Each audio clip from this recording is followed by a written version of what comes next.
Hi folks. So in this video I was going to talk about one question I get asked a lot is, doc, why is my poop black?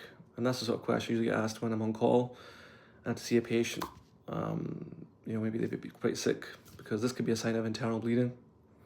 So the first thing I want to know is, obviously the duration, if there are any other symptoms that might suggest that they have a low hemoglobin or they're losing blood, for example, shortness of breath, chest pain, lightheadedness, dizziness, feeling their heart racing.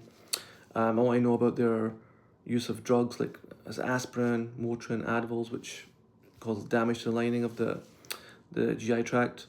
If they've been using Pepto-Bismol, because some Pepto-Bismol can also give your stool a black appearance, which is actually benign and not significant. So once I've achieved all this information from the patient and we check the blood count and it's low, then we are going to be concerned for some sort of internal bleeding. And usually the bleeding we'd be looking at the top part of your GI tract. So that would be the esophagus, your stomach, and your small bowel, the top part of your small bowel. And the commonest thing we see is an ulcer.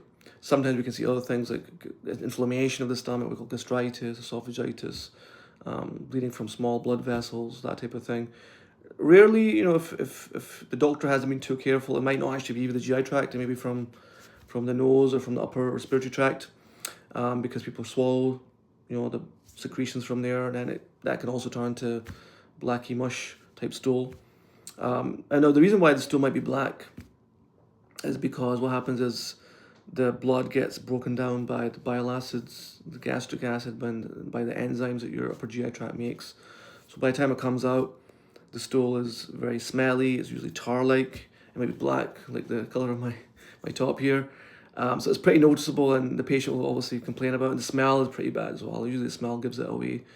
And it can be a serious situation.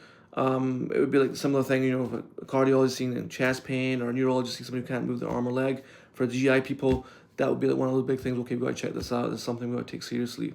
The good news is that 99% of the time, by doing an upper endoscopy, we can get the information we need, and we can usually fix it, and it can be usually addressed by giving medications like anti-acid medication, by stopping offending drugs.